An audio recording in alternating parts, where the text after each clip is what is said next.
do Hospital Servidor Público Estadual, do IASP.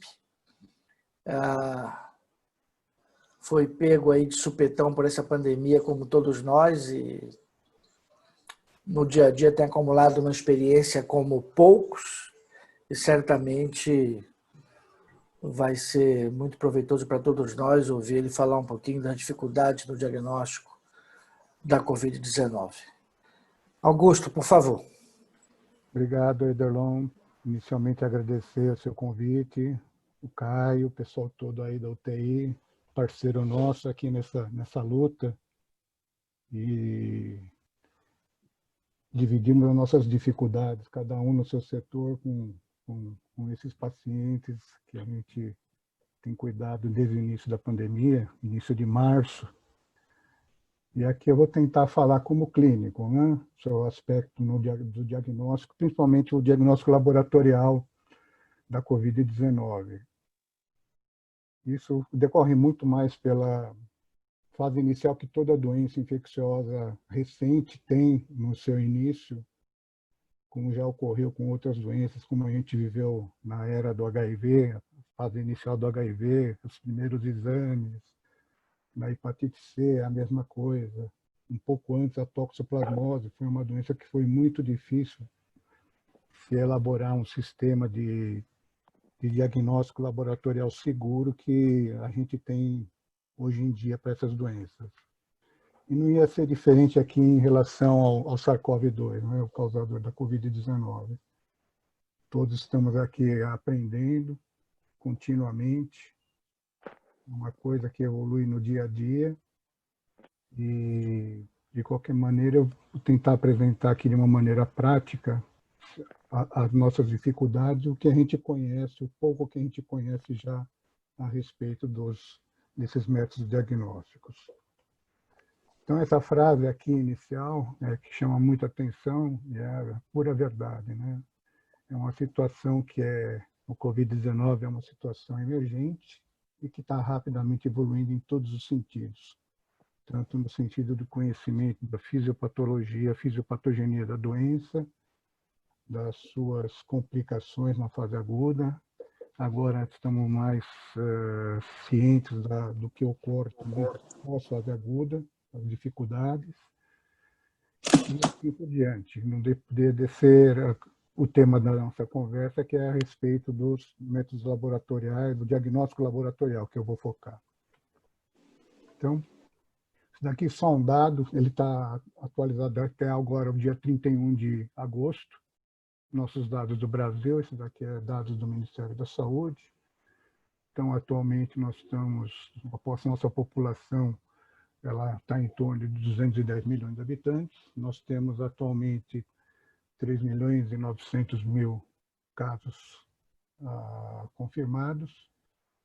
E é uma coisa que vem num crescente. Pelo que a gente pode ver no gráfico aqui, a curva, parece que agora a coisa está tendendo a dar uma queda na sua progressão. Aqui é mais ou menos a mesma coisa, só mostrado em forma de tabela, né, em relação à população e dividida por regiões do país, né. Sem dúvida, a região Sudeste é a região mais populosa, onde concentra o maior número de casos, né, 1.355.000, e também concentra provavelmente o maior número de leitos para assistência desses pacientes. Bom, então, só para a gente recordar como é que é definido, qual a definição de caso suspeito pela Organização Mundial de Saúde, né? Paciente que tem toda a doença respiratória aguda, com febre, pelo menos um sinal ou sintoma de doença respiratória, como tosse, febre, dificuldade para respirar. E um dos seguintes abaixo, né? Isso mais na fase inicial, história de viagem para ou residência local onde existe a transmissão comunitária do SARS-CoV-2 nos últimos 14 dias antes do início dos sintomas, ou contato com um caso confirmado ou provável de uma pessoa infectada pelo SARS-CoV-2 nos últimos 14 dias antes dos sintomas, ou um paciente que requeira hospitalização sem nenhum outro diagnóstico alternativo e que preencha amplamente, com sua apresentação clínica, os critérios para o Covid-19.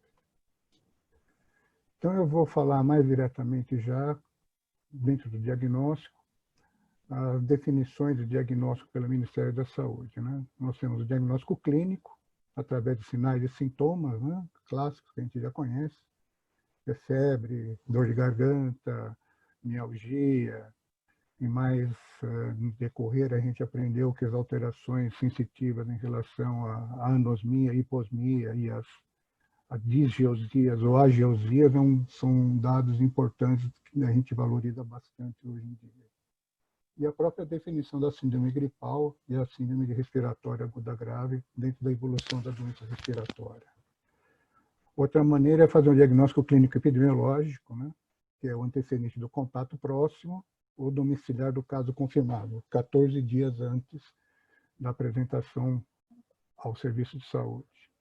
Outra maneira é através do diagnóstico clínico e por imagem, através da tomografia de tórax.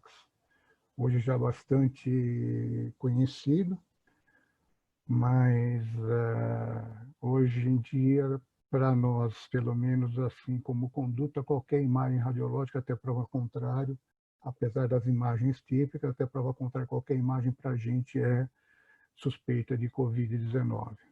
No início da pandemia, nós tivemos muita dificuldade, porque nós tentamos fazer uma diferenciação, principalmente nos casos de pneumonia da comunidade, eventualmente casos de pneumonia hospitalar, casos de descompensação cardíaca aguda, e nós sempre tomamos um revés nesse sentido, porque sempre que a gente achava que era uma coisa, a gente acabava confirmando depois, através do exame, que era Covid-19. E o diagnóstico laboratorial, que é o que eu vou mais focar aqui na nossa apresentação, para a gente discutir e apresentar nossos perrengues que a gente passa no dia a dia. E também o diagnóstico laboratorial ainda também em indivíduos assintomáticos, né? Então, o que a gente dispõe hoje em termos de diagnóstico laboratorial? Através da biologia molecular, o conhecido método PCR, o RT-PCR para o SARS-CoV-2 em tempo real. É o padrão ouro considerado para diagnóstico da doença aguda pelo vírus. Em seguida, a gente tem mais um pouco adiante, surgiram os métodos imunológicos, né? Detecção de anticorpos, classe IgM, IgA e ou IgG, pelos métodos que a gente já conhece, através do ensaio imunoenzimático, o ELISA, né? A imunocromatografia, que é o que mais utilizado nos testes rápidos, que é amplamente difundido aqui no nosso meio, a gente utiliza muito, e a gente vai ver que nossas grandes dificuldades se concentram principalmente aqui, que é o que nós dispomos na nossa instituição, que é a pesquisa de anticorpo através dessa metodologia. E a pesquisa de anticorpos ainda também através do imunoensaio por eletroquimiluminescência. E mais recentemente, agora, tentando ser aperfeiçoado, a pesquisa de antígeno, né? Também pelo método da imunocromatografia, para detecção, para fazer o diagnóstico de infecção aguda pelo SARS-CoV-2. O cenário ideal para a gente, para fazer o diagnóstico agudo do COVID-2 como doença aguda e atual, seria, primeiro, ter um exame molecular, um RT-PCR detectável com uma sensibilidade e especificidade de 100%. Esse é o nosso sonho de consumo. A gente vai ver um pouquinho mais adiante as nossas dificuldades que nós temos também, apesar do exame de PCR ser altamente sensível, e ele não depende só da sua sensibilidade como método, mas também do material e vários outros fatores que vão influenciar o rendimento do seu resultado.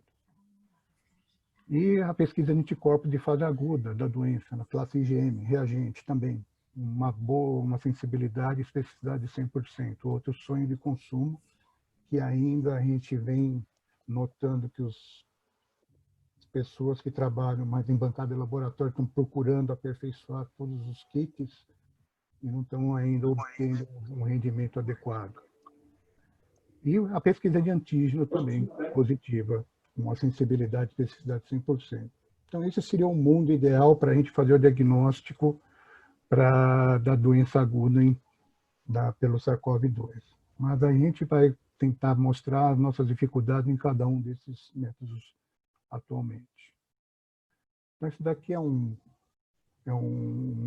diagrama clássico, né, em relação à evolução dos métodos dos exames, né, em relação à pesquisa através do PCR e a pesquisa através de anticorpos, colocado dentro da linha do tempo, né, exposição do SARS-CoV-2, tomando como base o período máximo de incubação de 2 semanas, o início de sintomas e a semana decorrente após, seja com a pessoa apresentando doença clinicamente manifesta, seja a pessoa sendo assintomática. Então, nós vemos aqui o período onde aumento da probabilidade de detecção, principalmente do PCR, que é dentro da primeira semana, dentro dos 4, 7 primeiros dias após o início dos sintomas, onde há maior probabilidade, principalmente na via aérea superior.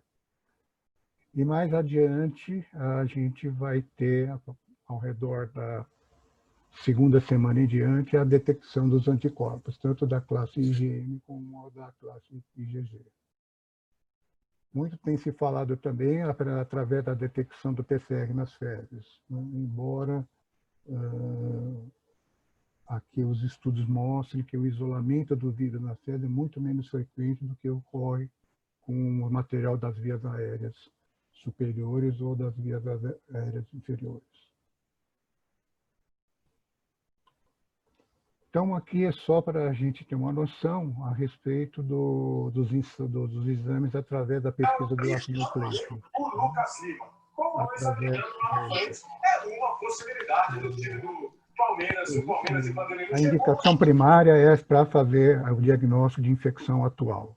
Então, esse é o método considerado padrão ouro para fazer o diagnóstico da doença na fase aguda. As amostras são de trato respiratório superior na fase inicial da doença, né? Nasofaringe, seja ele no lavado, mas na realidade não é bem um lavado, seria mais um esfregaço ou um raspado da nasofaringe, né? O suave de orofaringe e o aspirado nasal.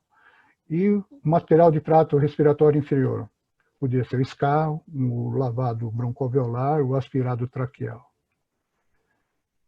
Então, aqui já temos o primeiro grande problema que a gente se depara com os métodos, com a pesquisa de ácido nucleico, aqui no caso PCR, que a gente vai tentar procurar o RNA do vírus nos exames mais comumente utilizados por esse meio. Né?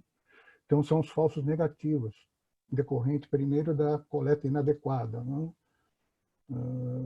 Nosso diretor do laboratório no servidor, ele fala, a gente não vai limpar o nariz, a gente tem que fazer esfregaço, tem que fazer um raspado para poder ter uma amostra confiável.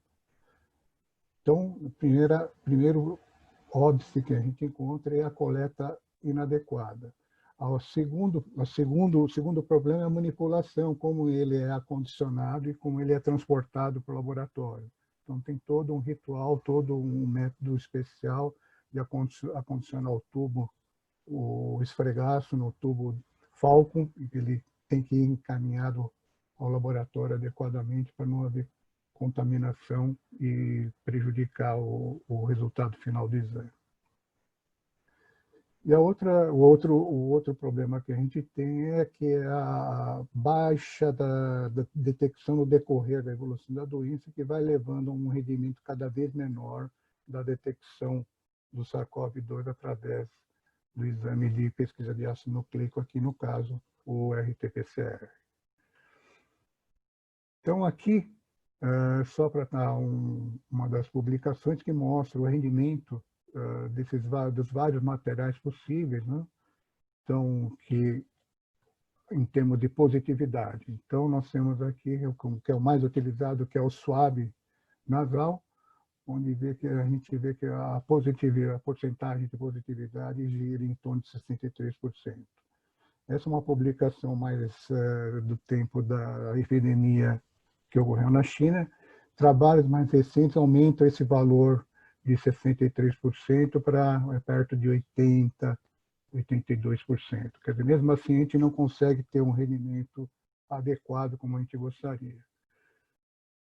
Aí os trabalhos continuaram evoluindo e surgiram os trabalhos pesquisando o ácido nucleico em lavado broncoalveolar. Aí já sobe bastante a porcentagem nesse material, vai chegar a 93% dos trabalhos. Trabalhos mostrando também que o escarro seria um material mais fácil de se obter. Primeiro, que não precisaria ter um técnico de laboratório, o pessoal da enfermagem para fazer a coleta, como a gente hoje em dia ainda lança a mão, através do suave do naso-orofaringe, e você dispõe menos o profissional da saúde para fazer essa coleta de material. E existe também ainda o método mais tem sido descrito, que é o termo que eles usam é o meio do turbilhão nasal, a coleta, que também pode ser feita pelo próprio paciente. Então, tanto o escarro, como agora também a saliva está sendo utilizada para fazer o teste. Recentemente, agora, essa semana, foi aprovado pelo FDA um teste comercial nos Estados Unidos para fazer detecção na saliva, né, através da saliva. Então, todos esses métodos são métodos que o próprio paciente pode fazer a coleta e poupar a exposição do profissional da saúde para que, como a gente ainda vem lançando mão no momento. Né? E um outro aspecto que você tem notado que está aparecendo mais é justamente a metodologia do RT-PCR, que é o chamado Cycle Threshold, que é o ciclo de limite da detecção do exame. De uma maneira simplista, seria quantos ciclos precisa ocorrer para ser detectado a amplificação total da cadeia do RNA e para o exame ser considerado positivo. Então, a gente vê aqui que a nasofaringe ela tem um ciclo threshold, um cycle threshold baixo, que é 24. Depois a gente mostra mais adiante um exemplo como a gente interpreta esse dado. Aqui é dito como 24 o cycle threshold médio para a suave de nasofaringe. Enquanto que para os outros materiais, embora o rendimento seja superior a 93%, o cycle threshold deles é mais alto, em torno de 30 em diante. Aqui é uma outra maneira para mostrar, né, em relação ao que eu estava comentando, o cycle threshold, que aqui vai de 50 até 10, o limite, o corte aqui é considerado 40, até 40 é considerado um cycle threshold, ele detecta o exame e é considerado positivo. E com os vários materiais escolhidos, né, lavado broncoalveolar, suave de orofaringe, um escovado por broncofibroscopia ou mesmo também com a biópsia, as fezes, o escarro, o sangue, suave nasal e a urina.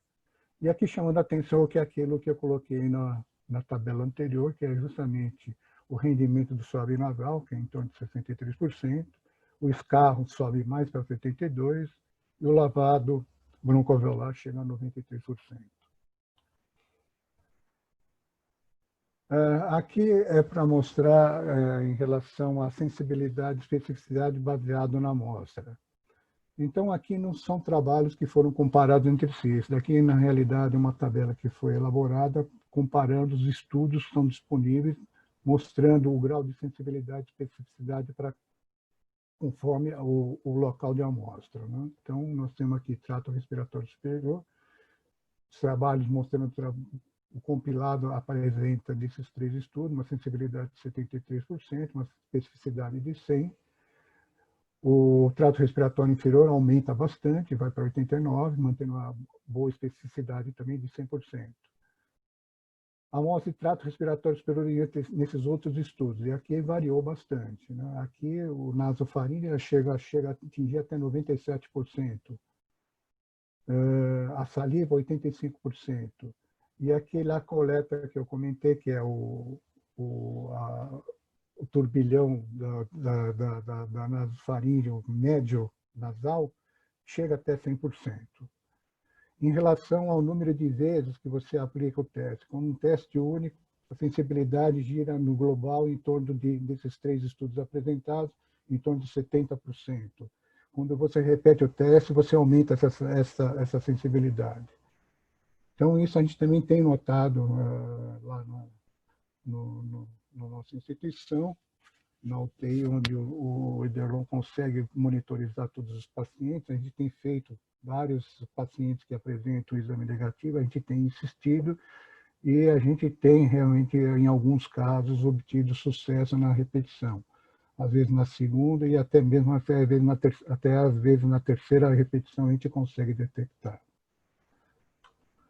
Então, isso daqui é uma foto da tela no momento que a gente teve o PCR disponível no servidor.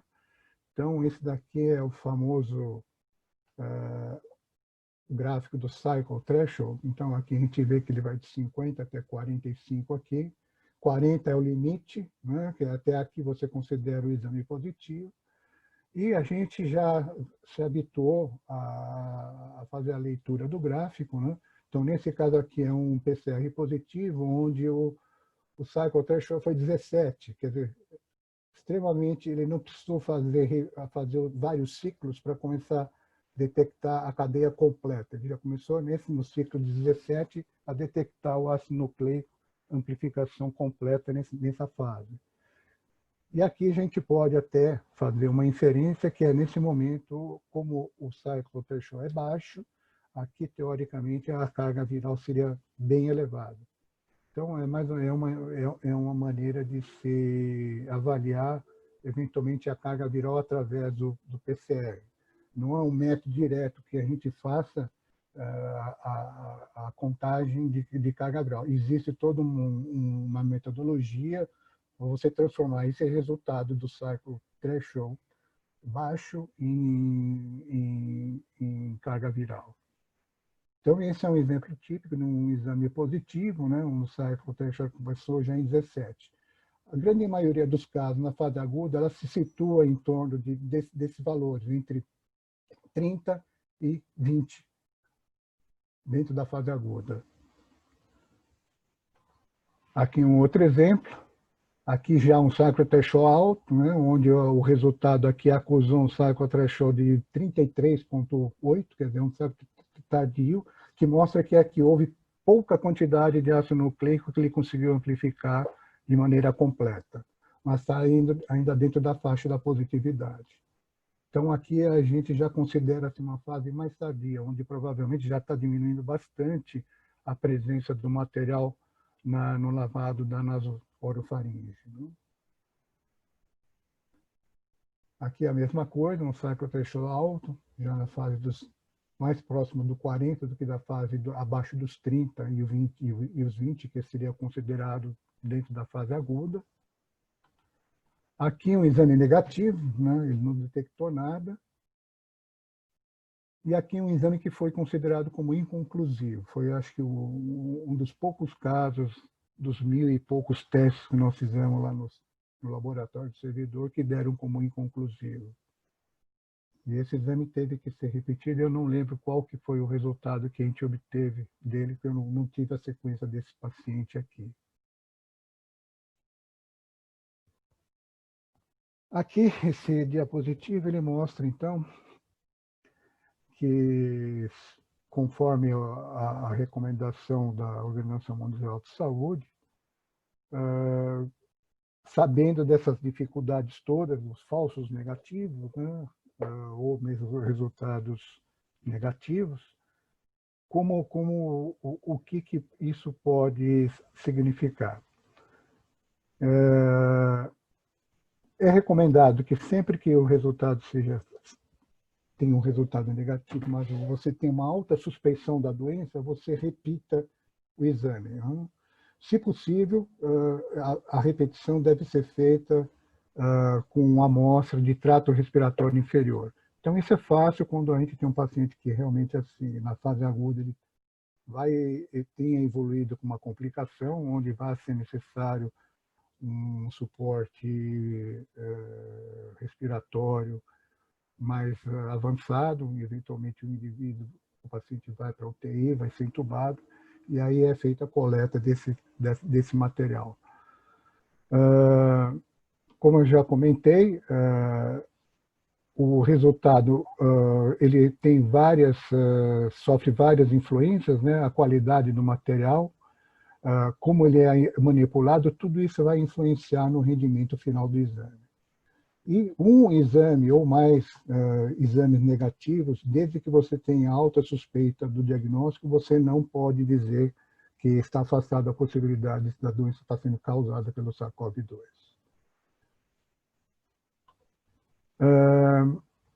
O outro método que a gente tem lançado mão agora é a pesquisa de anticorpos, né? É um método que, através principalmente dos testes rápidos, né? Não o teste convencional de pesquisa de IgM, de IgG ou de IgA, que esse é feito em bancada de laboratório. O teste rápido ele é feito no ponto de atendimento, você não precisa do laboratório para fazer o teste, né? Pode ser feito à beira do leito, pode ser feito no consultório da instituição onde a gente trabalha, seja no pronto-socorro, eventualmente em ambulatório. É um exame mais fácil de ser manipulado.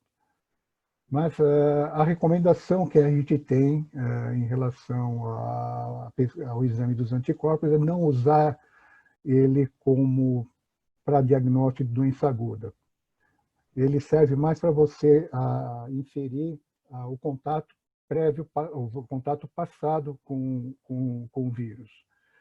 Mas se você consistentemente, na sequência dos seus exames, você tem o RT-PCR negativo e, eventualmente, você tenha uma possibilidade de lançar mão da dose anticorpo com detecção de IgM ou de IgA, ele pode te auxiliar no diagnóstico da doença ainda na fase aguda. Mas não se adota, a recomendação é não se adotar a pesquisa de anticorpos de uma maneira geral para fazer diagnóstico de doença aguda. Infelizmente, no mundo real, isso não ocorre dessa maneira. A gente, pela dificuldade do rendimento do PCR não ser o 100% que a gente gostaria, a gente acaba lançando mão mesmo, junto com esses métodos principalmente do teste rápido, principalmente quando você pode fazer a diferenciação do teste rápido com detecção separada do IgM e da IgG, a gente acaba utilizando isso para confirmar um diagnóstico. Aqui você vai usar praticamente o sangue total ou o soro e o plasma do paciente, mas pode ser feito também através da saliva, no escarro e outros fluidos biológicos, né? Aqui o grande problema é a janela que a gente tem para a detecção desses exames. Os trabalhos mostram que a partir do 7º, 8º dia você começa a ter níveis que podem ser detectados em anticorpos, tanto da classe IgG, principalmente da classe IgM inicialmente e na sequência da IgG. Mas a recomendação, por causa dos falsos negativos, por causa dessa janela, que pode ser maior que esse período de 8, 9, 10 dias iniciais, ocorrem os chamados falsos negativos, né? Então, dentro da primeira semana, você tem como base tomar como uma baixa sensibilidade. E que esse rendimento vai subir a partir da segunda, terceira semana da doença. E ainda nós temos, dentro dos exames dessa modalidade de anticorpos, principalmente nos testes rápidos, os chamados falsos positivos, né? Então, esses falsos positivos ele pode ser devido à reação cruzada, né? Conhecidamente, principalmente a IgM cruzar com os outros coronavírus humanos, principalmente os 4 que causam o resfriado comum, eventualmente pode dar uma reação cruzada e levar a esse falso positivo. A outra recomendação é que os métodos através dos anticorpos, a gente não deve, através da leitura dele, você tenha a do IgM e IgG detectável, você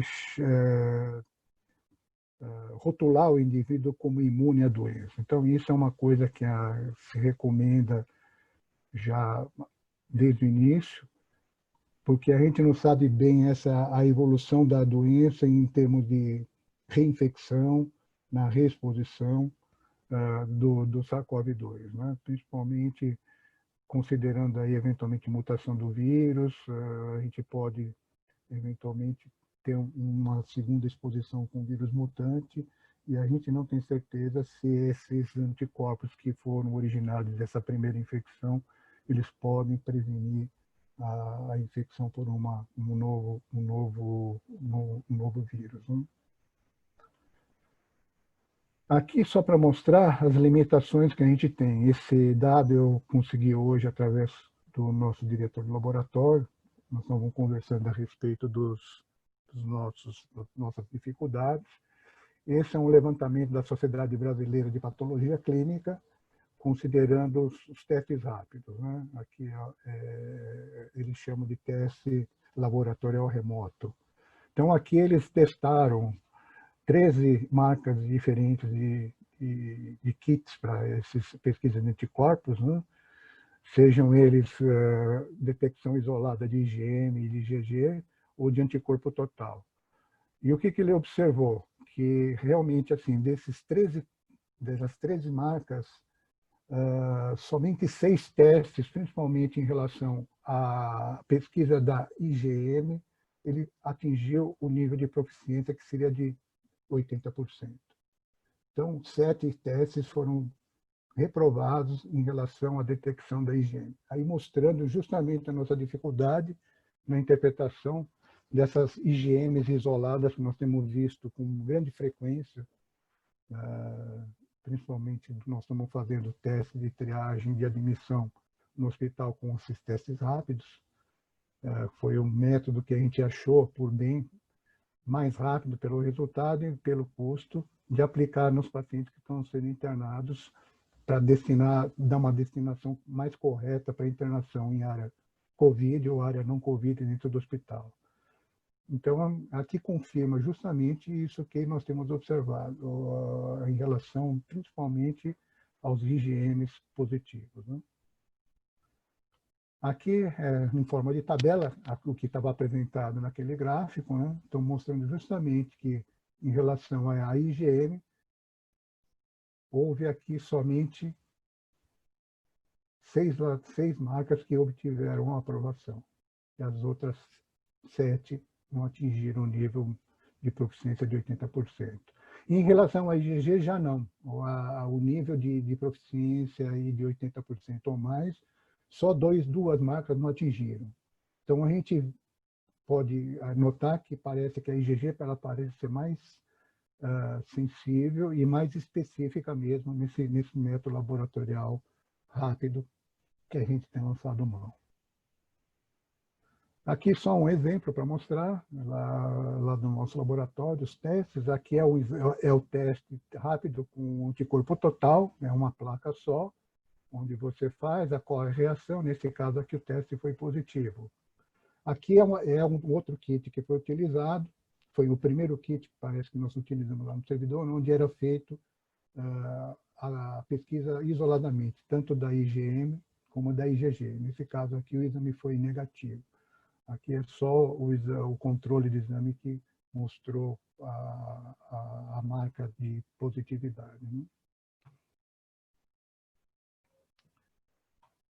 Em relação a recomendações ainda, então, agora do CDC, em relação aos testes para a pesquisa do SARS-CoV-2. Então, a pesquisa através do ácido nucleico ou através do antígeno são os testes recomendáveis para o diagnóstico de doença aguda. Não se recomenda a utilização dos testes de anticorpos como exame único para basear no diagnóstico de infecção aguda. E esses testes eles não são autorizados pelo FDA com essa proposta de diagnóstico, né? Na realidade, o teste de anticorpos para ele é mais para ver prevalência da infecção na população que eles estão medindo a infecção local, a prevalência local. Aqui a indicação para você fazer a testagem, né? Então, para indivíduos com sinais ou sintomas indicativos da doença, quer dizer, a suspeita de paciente com a doença, para pessoas assintomáticas, né, mas que têm história recente de contato com caso suspeito ou caso conhecido com o SARS-CoV-2, e principalmente para a nível de saúde pública, para se medir, fazer a vigilância e observar qual que é a prevalência da presença, seja pelo PCR, seja através de anticorpos, você medir a prevalência da infecção na população. Aqui agora em relação aos antígenos, né, a testagem através de pesquisa de antígenos.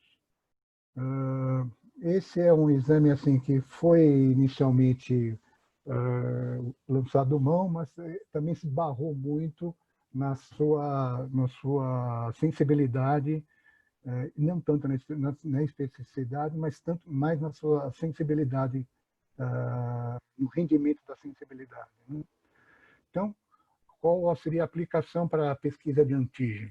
Então, para pacientes sintomáticos suspeitos, sim, é um bom exame, né? Para fazer screening, ele não é um exame indicado. Para vigilância, não tem dados disponíveis aqui para fazer essa avaliação. Para pacientes assintomáticos, sem exposição a um caso suspeito ou caso conhecido, não se recomenda para fazer. Para screening, sim, né? Mas não para o diagnóstico, só para o screening. Para caracterizar incidência e prevalência na comunidade. Então, aqui não tem dados ainda disponíveis. Bom para fazer vigilância, detectar mais precocemente, eventualmente. Resultados para retornar o indivíduo, as pessoas poderem retomar, eventualmente, as atividades. Então, seria recomendado, tanto para o diagnóstico quanto para o screening nessa situação. Para fazer screening ou retornar para situações onde existe aglomeração. Então, por exemplo, casas de repouso, determinadas instituições onde você tem um maior número de pessoas sobre o mesmo ambiente. Então, não seria indicado fazer, mas para vigilância, sim. Em termos de saúde pública também, aqui, sim, eles aplicam, recomendam o teste. O tu me chamou aqui para tu ficar assistindo? Eu tenho que ficar conectada, Rob. Eu entrei já na metade, mais da metade do troço. Tem volume, você não sabe se tá... E aqui é uma comparação, é uma tabela comparativa entre Alexandre tá mandando mensagem, a Kátia respondeu que a Vitória também saiu da UTI, eu estou começando. o RT-PCR com os testes da pesquisa do antígeno. Eu só vou antígeno. dormir, só vou ouvir um pouquinho, só para dizer que eu não... Então, tanto o RT-PCR como a pesquisa de antígeno serve para fazer o diagnóstico da infecção atual. Em termos de análise, o RT-PCR vai pesquisar o RNA, e aqui você vai determinar os antígenos no exame. As amostras aqui, você tem o suave nasal, o escarro, a saliva, para fazer o RT-PCR, e agora aqui o antígeno mais é para o suave nasal. Sensibilidade do RT-PCR é alta, o antígeno aqui é moderado, por isso aqui que a gente teve esbarra muito na adoção desse método para fazer o diagnóstico na fase aguda.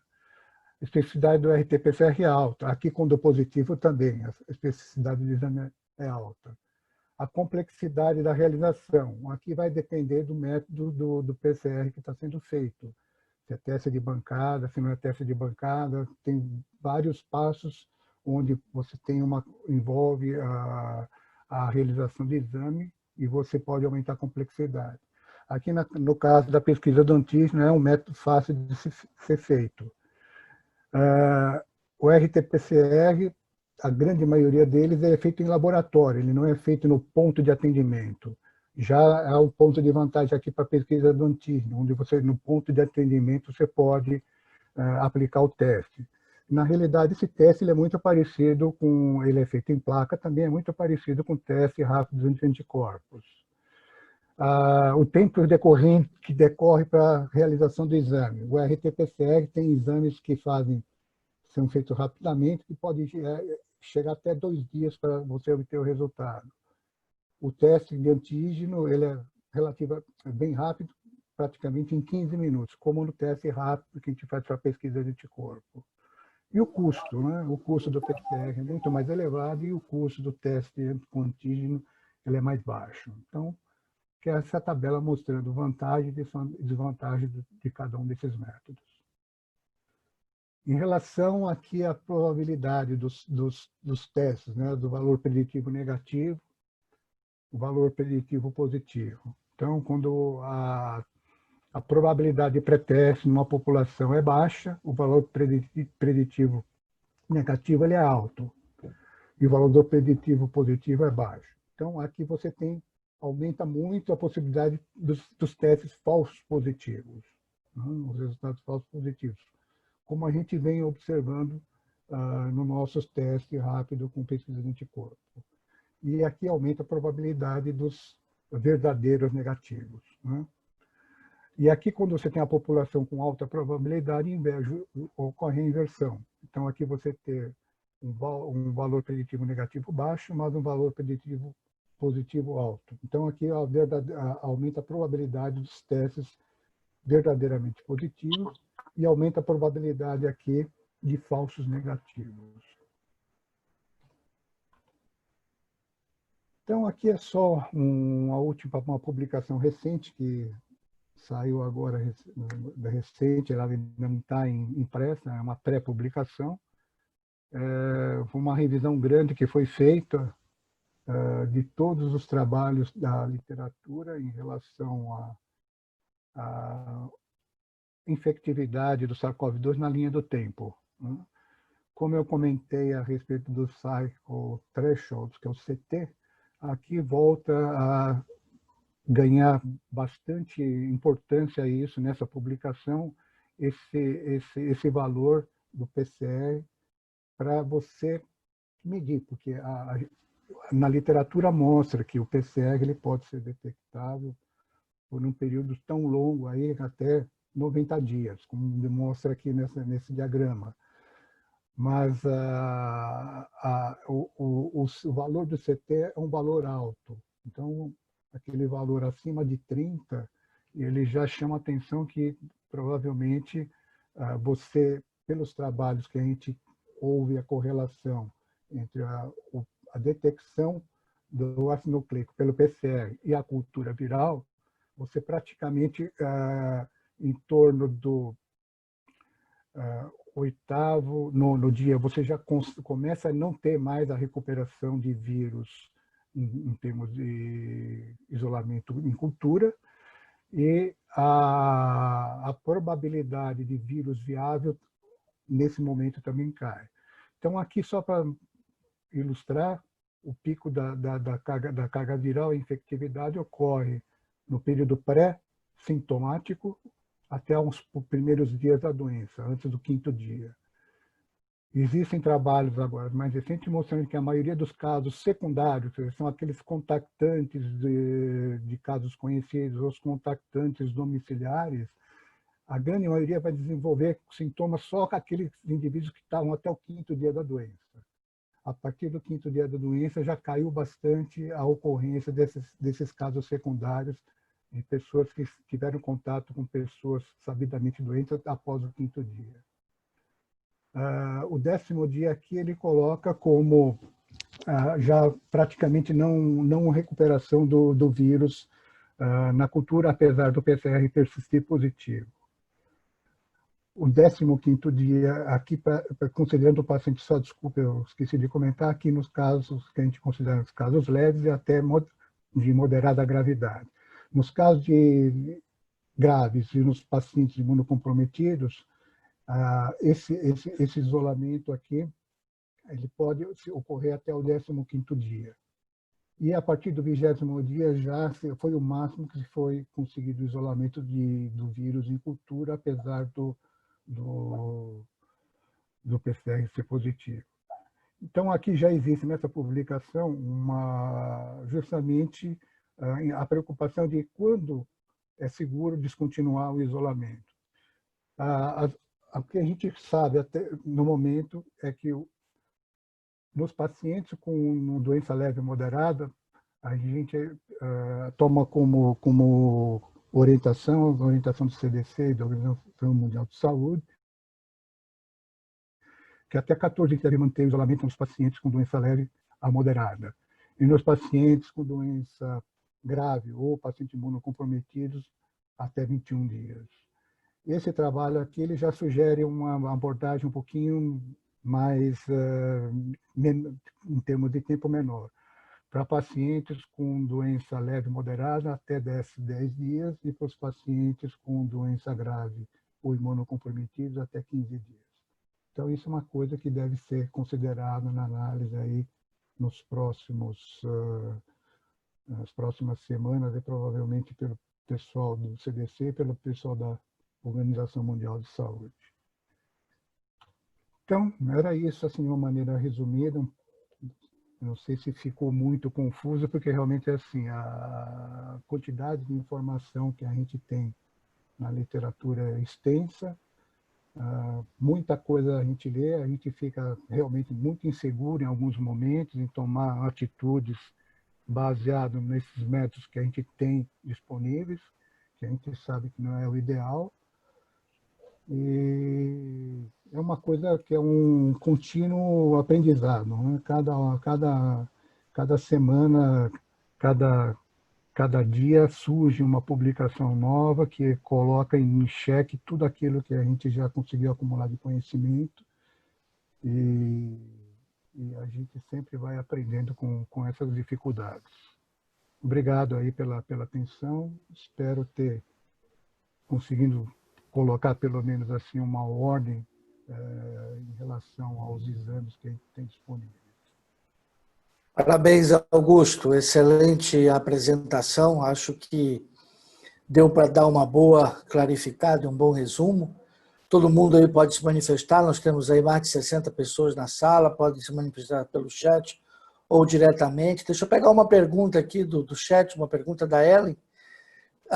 Você, como bem demonstrou, Augusto, o RT-PCR ele tem 100% de especificidade, mas ele de maneira alguma garante a atividade da doença. É isso? Sim. O PCR, na realidade, ele como é um método que ele tem um método sozinho, não considerando o material que a gente está trabalhando. O método PCR na detecção de ácido nucleico, a sensibilidade é alta, 94%, 96%, com a especificidade de 100%. O rendimento cai por causa daquilo que a gente já comentou, o espécime, a amostra do material, como foi colhido, como foi acondicionado, como foi transportado, tem inúmeros fatores que vão influenciar o resultado final. O importante é saber que não é rotina, mas o ideal é a gente trabalhar juntamente com a possibilidade de você obter a cultura de vírus, que são poucos laboratórios que estão capacitados para fazer esse tipo de trabalho. Então, isso que a gente tem visto na literatura, que tem deixado a gente mais ou menos tranquilo em termos, pelo menos para nós que trabalhamos no dia a dia, em termos da transmissão, saber se devemos ou não tirar o paciente do isolamento, se devemos já liberar o paciente para fazer determinados procedimentos, como a gente vem enfrentando hoje com a retomada das atividades de todas as especialidades, principalmente cirúrgicas, né? Na tentativa de dar uma segurança maior para esses pacientes. Que a gente sabe que um paciente que está infectado vai com um procedimento cirúrgico, aumenta muito a mortalidade dos pacientes, a morbidade de todos os procedimentos, né? Além do que, a gente tem que sempre fazer essa triagem justamente por causa do pós-operatório dessas cirurgias mais complexas, né? Principalmente o pessoal que trabalha com a parte de cirurgia oncológica. Tem uma pergunta da Renata aqui, acho que era mais uma pergunta para a aula do Dr. Mendonça, que vem mais adiante, mas vai para você aí, Augusto. Ela passa aqui um cenário de um paciente com histórico de ter tido o SARS-CoV detectado num exame de RT-PCR no mês de maio. Ele se apresenta com sintomas gripais leves e isso foi resolvido. Ele retorna depois com sintomas gripais, febre, tosse, mialgia, repete o exame, novamente o vírus é detectado, agora em um novo laboratório. A pergunta dela é se faz imagem, faz sorologia também, notifica como suspeita de infecção. Bom, a Renata está cheia de dúvidas, acho que nós também.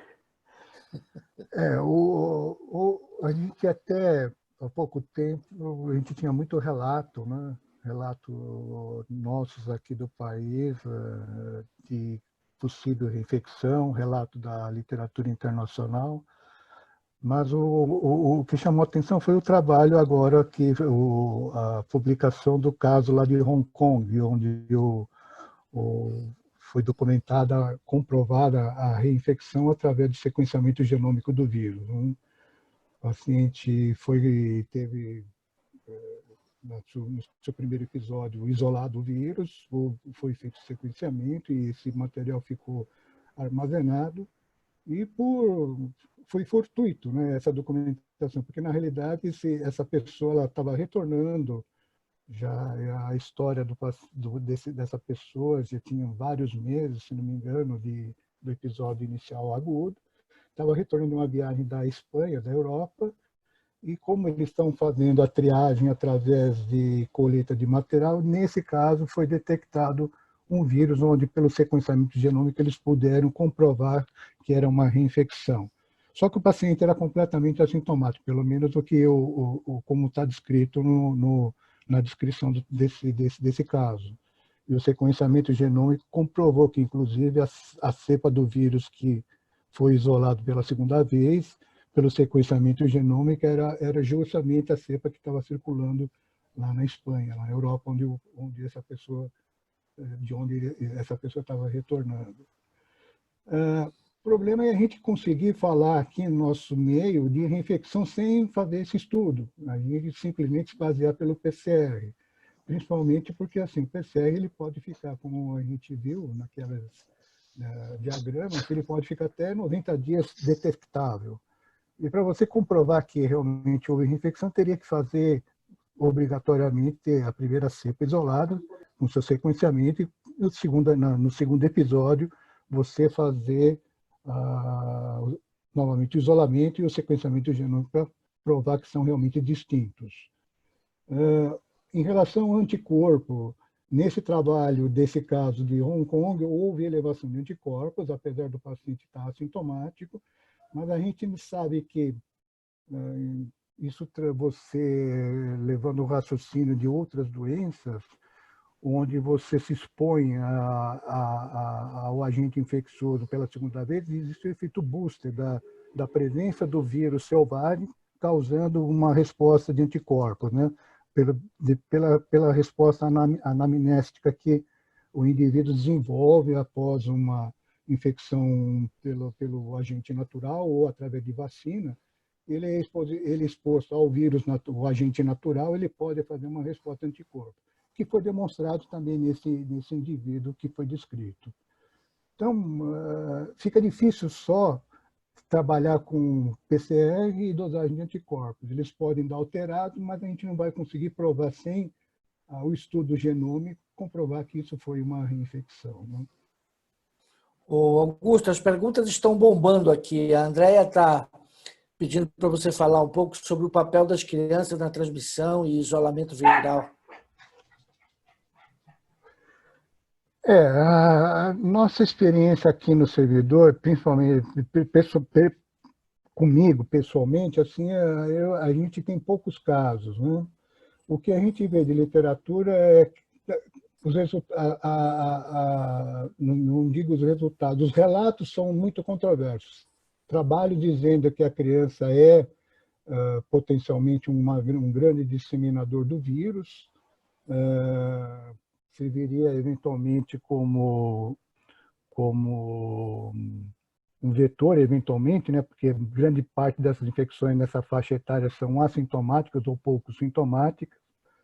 Só agora, mais recentemente, a gente vem reconhecendo uma síndrome aí, que é a síndrome inflamatória multissistêmica, e que é uma coisa que é pós-infecção aguda.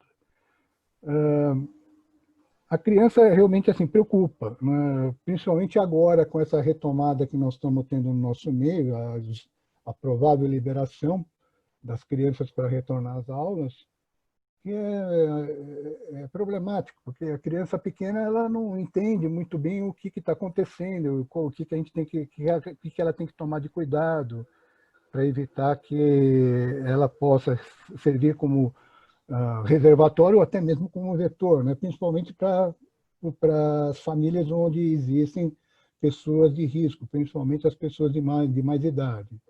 Então, é complicado a criança hoje em dia, a gente, em relação à transmissão do vírus. Né? Ok. Augusto, isso é uma coisa que você tem boa experiência. A Tatiana está perguntando se é seguro usar o teste rápido com um anticorpo total para que você possa fazer screening para pacientes com outras patologias possam ser admitidos em um teste não Covid. Como se tem feito no servidor? Essa nossa experiência com os testes rápidos, ela tem me deixado assim muito preocupado, porque é uma contínua preocupação, primeiro, quando nós temos separadamente IgM e IgG, só o IgG positivo. Essa é a nossa grande dor de cabeça hoje lá no servidor. A gente tem praticamente aí 2 enfermarias lotadas de pacientes nessa situação, que a gente precisa realmente comprovar se esse é um IgM falso positivo ou verdadeiro. Parece, pelo que eu tenho visto, alguns casos a gente tem comprovado que é doença aguda, a gente tem comprovado através da IgM, a gente ainda não tem a sequência, mas se houve o aparecimento da IgG, mas são pacientes assintomáticos que apresentam alteração tomográfica, porque nenhum método hoje, seja o PCR, seja o teste rápido com dosagem de anticorpos, ou mesmo a sorologia convencional, ou a tomografia, elas são seguras, né? São só para dar em termos de um número. Hoje se admite que, em termos de assintomático, na população geral, nós temos 40% a 45% de pessoas infectadas que são assintomáticas. Em relação ao PCR negativo, a gente tem em torno de 12% até 30% dessas pessoas têm a infecção, mas não apresentam positividade pelo PCR. Se a gente considerar pessoas com PCR positivo e que tem toma alterada, você chega a um número próximo de 60%. Se você considerar pessoas com PCR positivo e toma normal, esse número chega ainda a 40%. Quer dizer, é uma miscelânea de dados que, assim, para a gente é muito difícil a gente lidar e ter segurança para bater o martelo.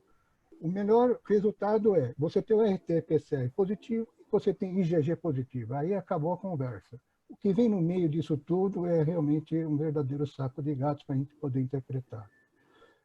Para fazer a triagem anticorpo total, ele vai mostrar, se for positivo, é que teve contato prévio. Provavelmente você está dosando IgG junto. Você não vai ter como diferenciar se é IgM e IgG. Só num kit só. Tem vários kits comerciais com essa modalidade. O ideal é que seja separado, para a gente poder saber se é só IgM positivo ou se é IgM e IgG positivo. Aí já também está um pouquinho mais de tranquilidade na interpretação, que aí provavelmente a IgG, como a gente viu, ela é realmente assim, bem mais específica. A chance de você ter um erro na dosagem da IgG nesses kits de teste rápido é bem menor que com IgM. E a gente sabe A minha que com IgM impressão... positiva... Desculpa. quando a gente detecta o IgG positivo, você seguramente deve ter aí mais de 10, 14 dias de evolução da infecção, né? A minha impressão é que dosando o IgG e IgM já é uma loucura. Você ficar com anticorpos totais, então, do ponto de vista de você se sentir seguro para admitir esse paciente no hospital, é muito complicado.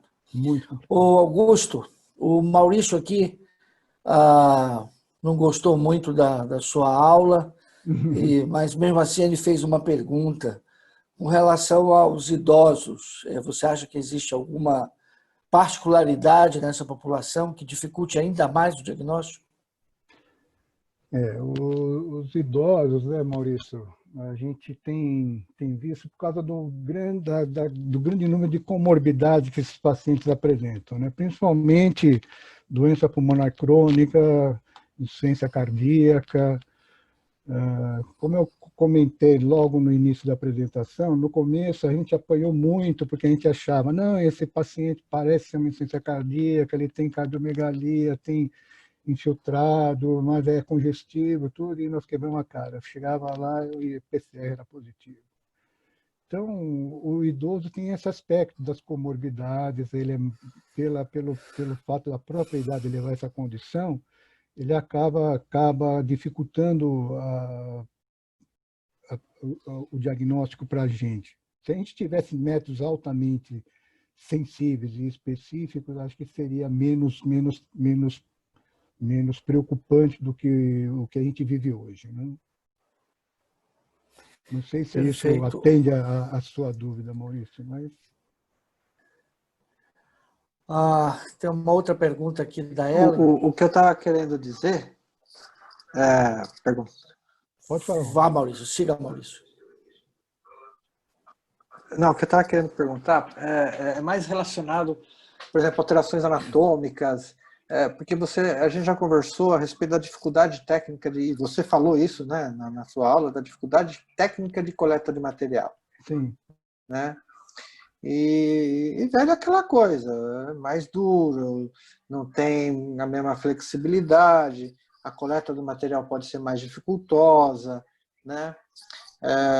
Então, era mais nesse sentido, porque realmente a gente tem nas enfermarias uma prevalência bem alta de pacientes internados que não vieram nem com sorologia, nem com anticorpos positivos, né? E é claro que o diagnóstico diferencial vai envolver toda a cardiopatia, a pneumopatia, e etc. e tal. E, eventualmente, também a questão da sorologia dos anticorpos, no velho tudo é mais lento, demora mais tempo para aparecer. Existe alguma coisa, existe alguma comparação ou, por enquanto, não tem nenhuma diferenciação mais específica em relação a isso? Eu não tenho conhecimento, Maurício, em relação a isso no idoso, se há diferença em relação à população de menos idade, né? Mas só voltando àquilo que você comentou em relação à dificuldade anatômica, não tem dúvida. A própria doença, a artrose que esses pacientes são levados pela evolução da idade, vai dificultar a coleta do exame, não tem dúvida. Por isso que eu acho que assim, essas novas técnicas com novos materiais, tipo saliva, escarro, ou mesmo a coleta de suave de médio nasal, que até o próprio paciente pode colher, porque ele sente onde ele pode chegar e não vai machucá-lo, né? E a gente vê que nesses exames tem um rendimento, até a grande maioria dos estudos tem demonstrado que ele é até melhor que o próprio material que a gente tem colhido convencionalmente, que é a da naso ou orofaringe. Parece que aquele cotonete ali, quando entra, ele vai tocar a hipófise, né? Porque deve ser extremamente desconfortável fazer esse exame. Além de todas essas dificuldades, o idoso ainda tem o problema de, na imagem, as patologias que ele tem conjuntas geram uma confusão muito grande com os achados. Então, de fato, não é uma população muito fácil de abordar. Tem uma outra pergunta aqui. Na reinfecção, além da RT-PCR, qual é o outro exame que tem que fazer? É o sequenciamento genético ou tem algum outro exame molecular mais específico? Olha, Maurício, agora, Maurício não, Mederlon, você me pegou, porque realmente assim, eu acho que o único exame que pode realmente comprovar, posso estar errado, mas o Mendonça vai, na apresentação dele, provavelmente vai abordar mais essa parte, que eu conheça deve ser pelo sequenciamento genômico, né, para você poder comprovar que é uma reinfecção.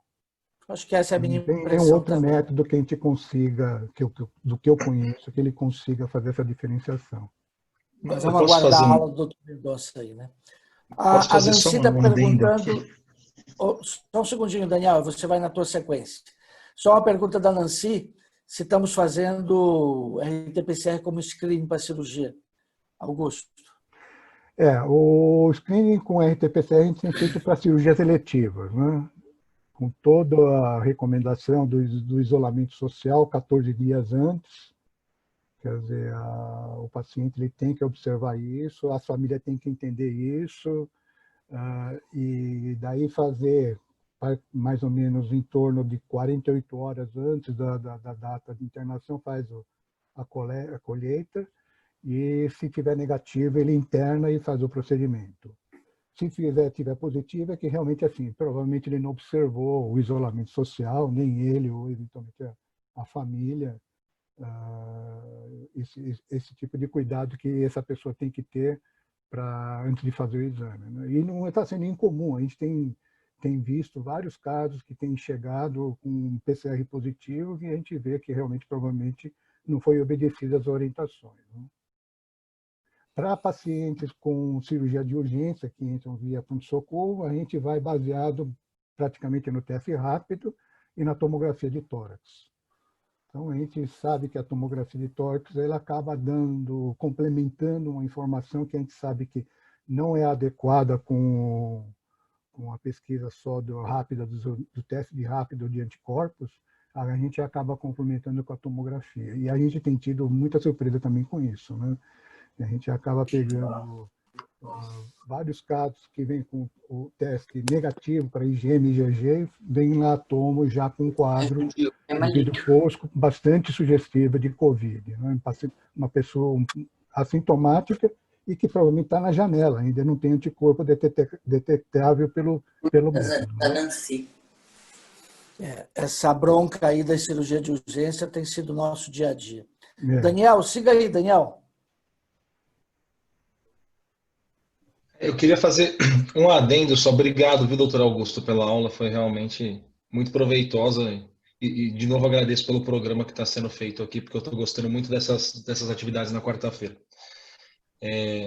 Eu tenho uma dúvida que diz respeito ao papel do teste rápido no contexto de screening para coortes de isolamento.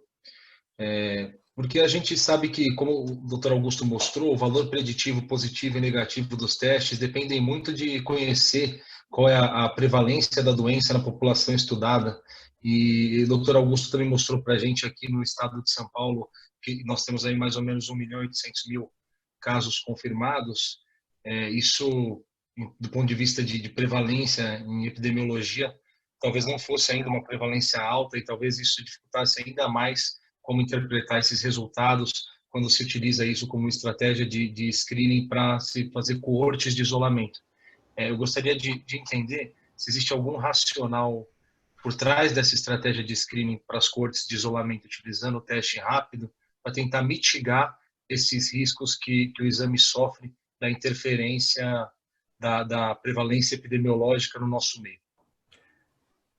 Daniel, eu acho que assim, antes de a gente contar com o teste rápido no servidor, a gente trabalhava só com o resultado do PCR que vinha via Adolfo Lutz, e era o nosso grande martírio, porque no início da pandemia, eu lembro que em 48 horas eu tinha o resultado do PCR. E conforme a coisa foi se desenvolvendo, o Adolfo Lutz ficou assoberbado de trabalho e isso daí passou para 5 dias, 7 dias, 2 semanas, foi um martírio. E a gente começou depois a contar com os kits de teste rápido. E, por incrível que pareça, por aquele diapositivo que eu mostrei da Sociedade Brasileira de Patologia Clínica, nosso primeiro kit, nós tivemos a oportunidade de trabalhar, acho que com um dos melhores kits que existem atualmente, que era de IgM-IgG, com boa representatividade, boa leitura, e ajudou bastante. Quando você tem já o IgG positivo, Daniel, é muito fácil. O IgG isolado é o que é o grande problema. Eu não posso dizer que aquilo é realmente, eu fecho como sendo infecção aguda ou não. Quando você tem a IgG ou anticorpo total, eu acho que aí fica mais tranquilo de a gente fechar. E aí vai no contexto. É um paciente que com caso suspeito que está internado, e a gente acaba liberando o paciente para dividir o quarto com uma outra pessoa na mesma condição. Mesmo que ele, por exemplo, não tenha o RT-PCR positivo, tendo o teste com IgM, ou principalmente o IgG positivo, a gente acaba assumindo, e é o que a gente tem feito em termos de, até como casos confirmados nossos, né? Desculpa, doutor, acho que eu me expressei mal. O que eu quis dizer, por exemplo, é que os pacientes vêm de localidades distintas. Por exemplo, Sim. um desses pacientes pode vir do município de São Paulo, o outro pode vir do interior de São Paulo, onde a prevalência é muito distinta, onde a probabilidade pré-teste de ambos é muito diferente para ter a doença. E a gente sabendo que essa probabilidade pré-teste é muito importante em dizer como o teste desempenha o papel, se existe uma estratégia de tentar mitigar isso, de tentar minimizar a possibilidade de pacientes que vêm de regiões onde as prevalências são muito distintas ocuparem o mesmo quarto por conta dos resultados do teste serem também distintos de acordo com a probabilidade pré-teste. Que quando eu comentei da IgG, Daniel, o IgG ela tem pouco, a margem de erro da IgG é menor.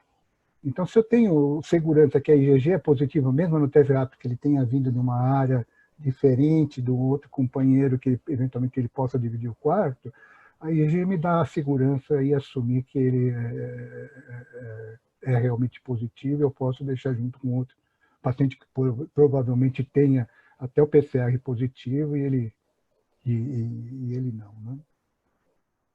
Então, acho que é basicamente procurar a IgG aí no caso, né? A IgM Tá, ok. realmente não dá para a gente confiar. Muito obrigado.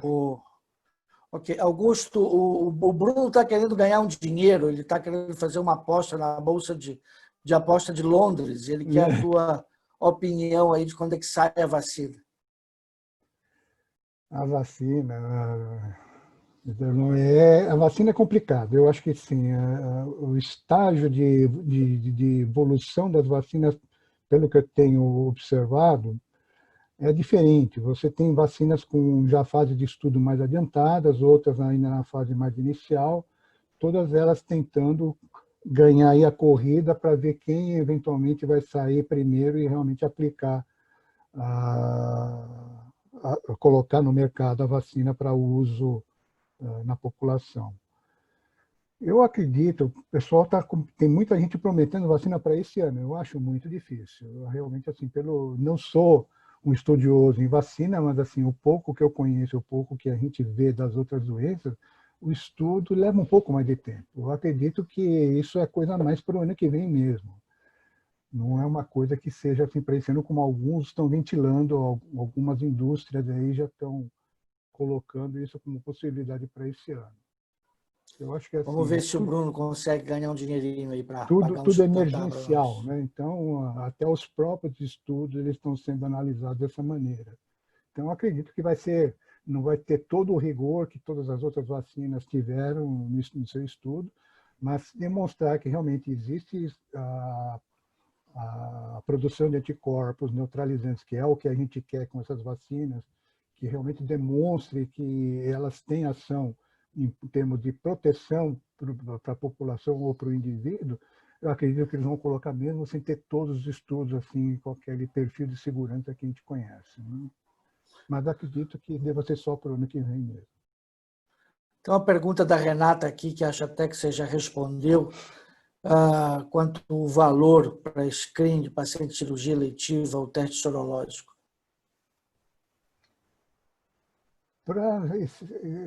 O teste sorológico é só para medir se ele teve ou não contato, né, prévio, é o que a gente mais tenta aplicar.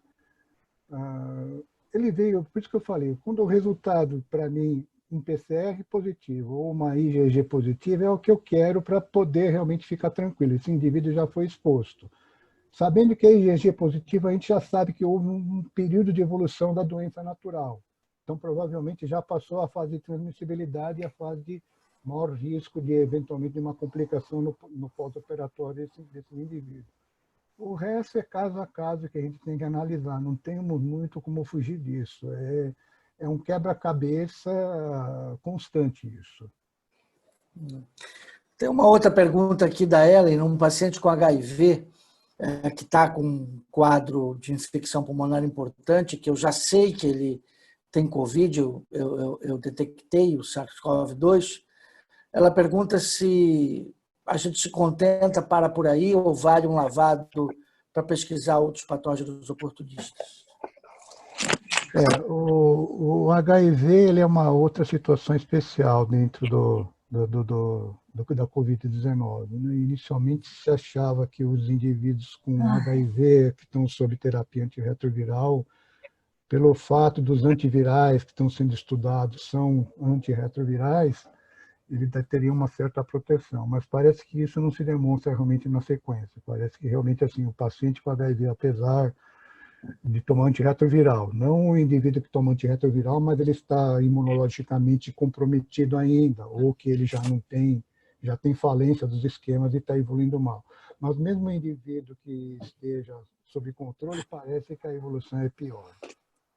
Então, é um outro capítulo à parte, e isso até, eventualmente, a gente pode pedir para o Durval, que trabalha com a gente, que ele tem estudado bem essa população de pacientes em relação ao Covid também. Augusto, a Lília tem uma pergunta. Se a pesquisa de antígenos por outra técnica que não RT-PCR seria interessante e quais as dificuldades para que isso seja colocado em prática? A pesquisa de antígeno ela não é por RT-PCR, é uma metodologia um pouco diferente, né? A base do teste é uma base onde existe anticorpo e o material do paciente ele vai procurar o antígeno presente. Por isso que é a presença do vírus no momento. Então, é para você fazer diagnóstico de doença aguda, doença atual. É uma metodologia diferente do RT-PCR, que onde o RT-PCR você amplifica, existe um primer, que onde ele vai detectar o fragmento do RNA e vai tentar reproduzir o vírus total, a fita total, não o genoma, a fita total. Então, são metodologias diferentes. E o grande problema da pesquisa com antígeno é justamente a sensibilidade. A sensibilidade ela não está dentro daquilo que a gente gostaria, tivesse uma sensibilidade maior para fechar diagnóstico de infecção aguda. É uma coisa que parece que no início teve uma boa perspectiva, os resultados não foram adiante, mas agora estão retomando, provavelmente por melhora da própria produção da base para fazer essa pesquisa do antígeno no material pesquisado. Né? Os testes sorológicos para pesquisa de anticorpos tipo IgG num paciente com HIV vai ter um comportamento diferente no sentido de tempo para a viragem ou do ponto de vista de positividade? Eu acho que aí vai depender muito da condição do controle da doença de base dele, do HIV. A gente sabe que o HIV avançado, você tem, na fase que realmente assim, ele perdeu toda a possibilidade terapêutica por resistência aos antirretrovirais disponíveis, e esse indivíduo vai ter uma queda de produção de anticorpos também no futuro. Mas, assim, são doentes já considerados com infecção terminal. Acredito que nos indivíduos que estejam controlados, eles devem responder de uma maneira similar à do paciente que não tem o HIV. Mas acho que isso daí, como eu te assinalei, acho que seria uma boa o Durval eventualmente participar aqui também dessa rodada de conversa que a gente está tendo, porque é um paciente particular e ele está tendo bastante experiência em relação a isso. Com certeza, a gente pode até pensar em programar aí uma apresentação dele específica sobre o assunto. Né? Uhum. Augusto, aqui para encerrar, de que maneira a gente pode ficar seguro, está perguntando a Tatiane, para dar alta de um paciente de uma UTI Covid para uma UTI não Covid? O que eu deveria fazer para ficar seguro? As orientações para você interromper as medidas de precaução e isolamento, elas começaram lá atrás, né? Nossa. Passou pela realização de PCR e depois, no decorrer da pandemia, os estudos foram mostrando que isso não tem muito valor. Você fazer 2 PCRs sequenciais com intervalo de 24 horas e ter negativo e você liberar. E os estudos mostram que realmente essa detecção intermitente do PCR é uma coisa muito comum. Então, isso daí não dá segurança nenhuma. O que está dando mais segurança é realmente esse estudo que eles fizeram de isolamento do vírus, né? Os estudos têm demonstrado que o isolamento do vírus, a partir do 8º dia em diante, nos pacientes com infecção leve ou moderada, você, teoricamente, com 2 semanas, as recomendações atuais, 2 semanas de doença, você pode tirar esse paciente das medidas de precaução e isolamento.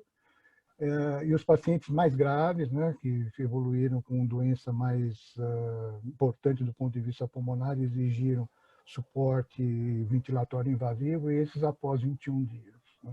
A gente espera que com os estudos mais recentes esse período possa ser encurtado. É isso aí. Pessoal, alguma pergunta, algum comentário mais aí antes da gente encerrar? Por favor, sintam-se à vontade.